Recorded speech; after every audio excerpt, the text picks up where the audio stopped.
అమెరికాకు వెళ్లి అనధికారికంగా అక్కడే సెటిల్ అయిపోయిన భారతీయులను ఆ దేశం వెనక్కి పంపింది. 104 మందితో వచ్చిన America air force C-17 flight పంజాబ్లోని అమృత్సర్లో నిన్న ల్యాండ్ అయింది. ప్రస్తుతం డిపోర్ట్ చేసిన వారిలో 73 మంది పురుషులుండగా 25 మంది మహిళలు ఉన్నారు. ఇందులో 12 మంది మైనర్లు కూడా ఉన్నారు. 4 ఏళ్ల చిన్నారి కూడా అమెరికా నుండి వచ్చిన వారిలో ఉంది. వీరిలో చాలా మంది అమెరికా మెక్సికో సరిహద్దుల్లో పట్టుబట్టినట్టుగా తెలుస్తోంది. అయితే వీరిని భారత్లో అరెస్ట్ చేస్తారా లేదా అనే దానిపై సస్పెన్స్ కొనసాగుతోంది.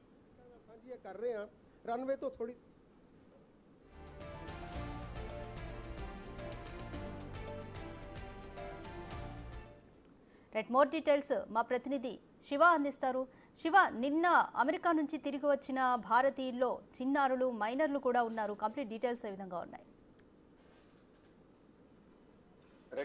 రాధిక, అమెరికాలో అక్రమంగా నివాసం ఉంటున్న భారతీయులు కానీ విదేశీయులు కానీ భారత పాటు ఇతర దేశాలకు సంబంధించిన వారు కూడా అక్రమంగా అక్కడ ఉన్నారు. డాక్యుమెంట్స్ అంటే మొత్తం డాక్యుమెంట్స్ సరిగా లేక అక్రమంగా నివసిస్తున్నారు. అంటే ఉద్యోగ నిమిత్తం రావడం, అక్కడే సెటిల్ అవ్వడం, అక్కడే పెళ్లి చేసుకోవడం, తర్వాత పిల్లలు అక్కడే పుట్టడంతో వారికి సిటిజన్షిప్ వస్తుందనే ఉద్దేశంతో అక్కడే వారు నివసించడం, అటువంటి వారిని గుర్తించి అందరినీ కూడా అమెరికా ప్రభుత్వం గతంలో జో బైడెన్ ఉన్న సమయంలో 1100 మందిని పంపించారు. కానీ దానికి సంబంధించి ఎక్కడ అధికారిక లెక్కలు చూపించలేదనేది కాంగ్రెస్ నిన్న విమర్శించింది. కాంగ్రెస్ పార్టీ లోక్సభ ఎంపీ శశిధర్ కూడా దీనికి సంబంధించి విమర్శించారు. అయితే ఇప్పుడు డొనాల్డ్ ట్రంప్ అధికారంలోకి వచ్చిన తర్వాత మొదటిసారి అక్కడున్న దాదాపు భారతీయులు వారి అంచనా ప్రకారం 18,000 మంది అక్రమ వలసదారులు ఉన్నారని వారు గుర్తించారు. దానిలో భాగంగా వారి సైనిక విమానంలో C-17 సైనిక విమానంలో భారత్ కు అక్రమ వలసదారులను పంపించారు. నిన్న అమృత్సర్ చేరుకుంది. మొదట వారు చెప్పిన దాని ప్రకారం 205 మందితో బయలుదేరినని చెప్పారు. కానీ 104 మంది నిన్న అమృత్సర్ చేరుకున్నట్టుగా తెలుస్తోంది. దాంట్లో పురుషులు, మహిళలు,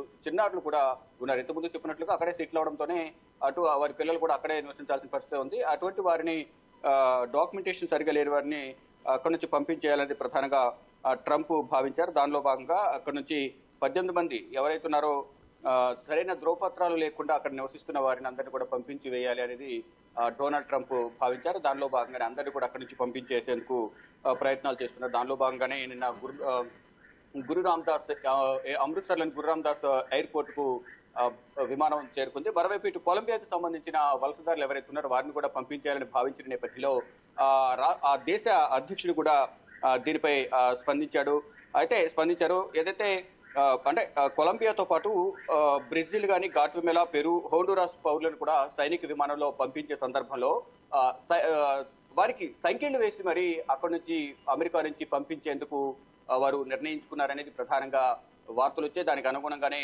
సోషల్ మీడియాలో సంఖ్యలు వేసిన ఫొటోస్, విజువల్స్ కూడా ఎక్కువగా ట్రోల్ అవుతూ ఉన్నాయి.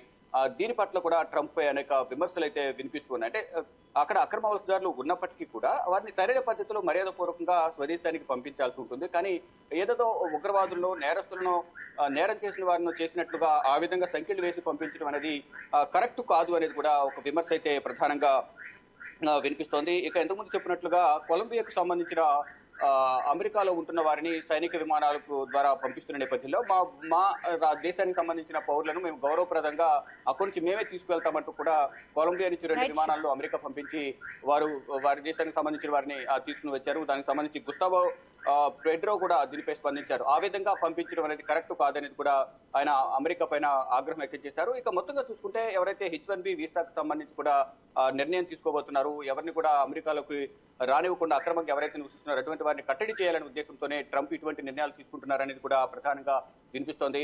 స్థానికతను దృష్టిలో ఉంచుకుని అక్కడ ఉన్న వారిని అందరూ పంపించేయడం ద్వారా స్థానికులకు ఉద్యోగ అవకాశాలు ఎక్కువ వస్తాయనేది ట్రంప్ భావిస్తున్నట్లుగా తెలుస్తోంది. కానీ ఆ పంపించే విధానం సరిగా లేదనేది ఒక విమర్శ వినిపిస్తోంది. Radhika, thank you Shiva.